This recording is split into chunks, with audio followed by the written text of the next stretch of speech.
Bismillahirrahmanirrahim. Assalamualaikum warahmatullahi wabarakatuh. Selamat pagi anak-anakku yang Bapak sayangi dan saya cintai. Kali ini Bapak langsung aja ya ke materi ya tentang pada tema ini yaitu pengembangan tes hasil belajar.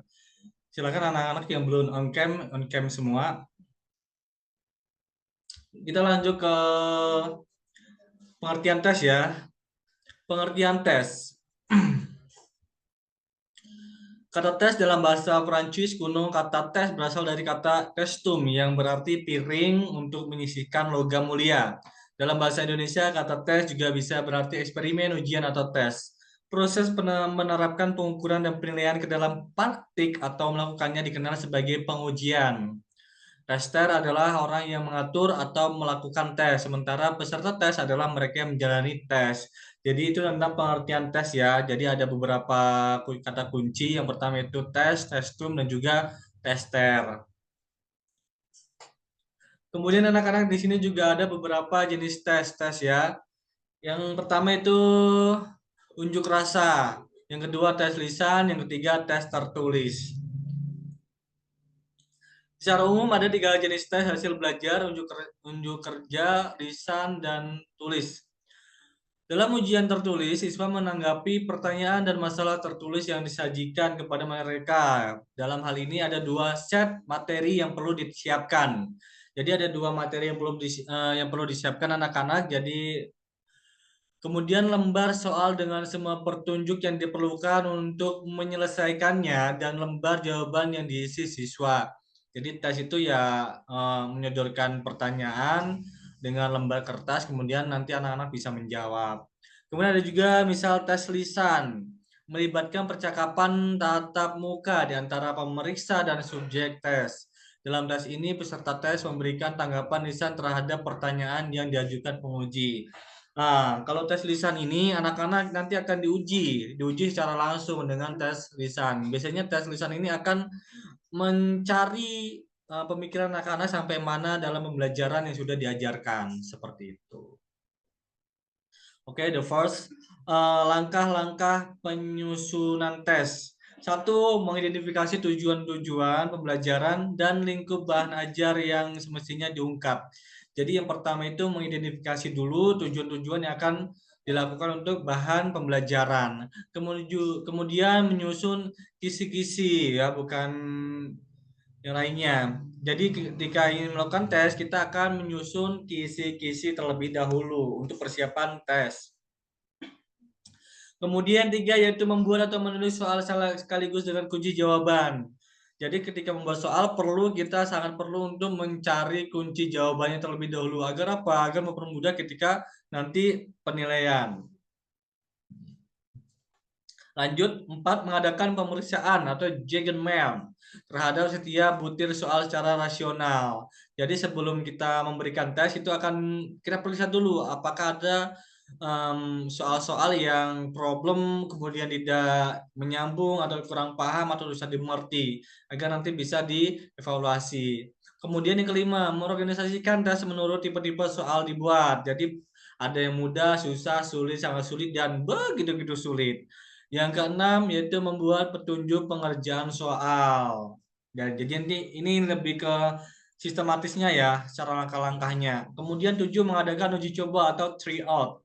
Yang dimana nanti akan diberikan tes berupa yang sudah diajarkan. Kemudian ke-8 yaitu merevisi soal. Ke-9 mengorganisasikan kembali soal dalam bentuk final. Ke-10 memperbanyak soal. Jadi ada berapa anak-anak langkah-langkah tes?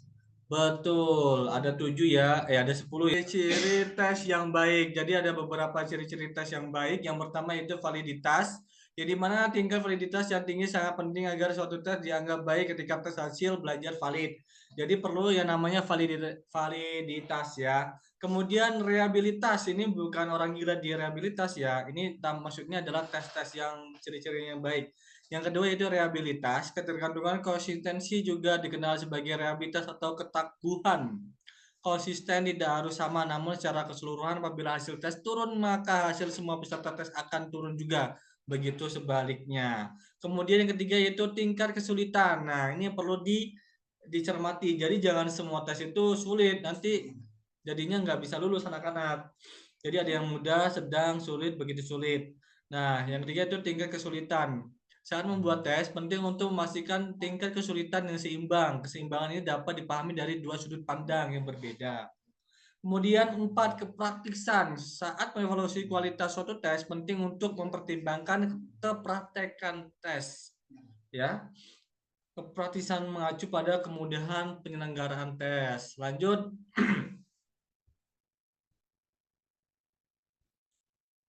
Penentuan kompetisi dan materi yang dievaluasi. Penentuan kompetisi dan materi yang dievaluasi dalam proses penting dalam pengembangan program evaluasi efektif dengan merujuk pada penentuan kompetisi. Berikut penentuan standar kompetisi menurut Keputusan Menteri Agama Nomor 183 Tahun 2019 Amin 2019. Yang pertama yaitu standar kompetisi lulusan atau SKL, kemudian kompetisi inti atau KI, kemudian standar isi. Jadi penentuan standar kompetensi menurut Keputusan Agama, Menteri Agama itu ada 3. Yang pertama SKL atau standar kompetensi lulusan, kemudian KI atau kompetensi inti, kemudian standar isi. Jadi ini perlu diingat-ingat ya anak-anak. Nanti di ujian keluar. Kemudian pantun dulu. Nah, ini udah terakhir ya. Makan jamu, makan gedondong. Buat kamu nanya dong. Nanti silakan buat anak-anak yang ingin bertanya boleh ya.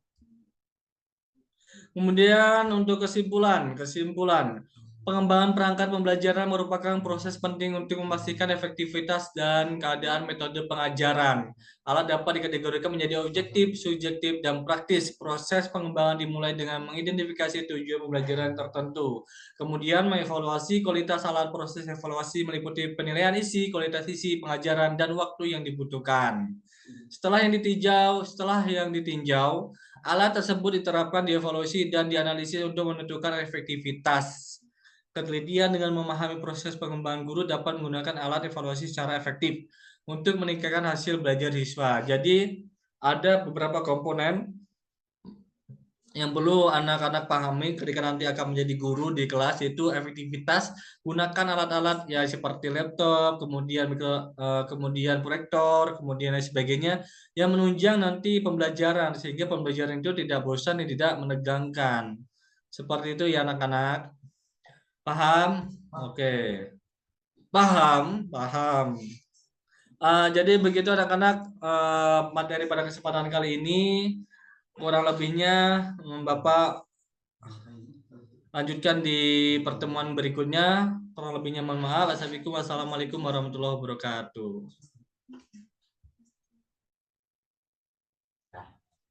Nah.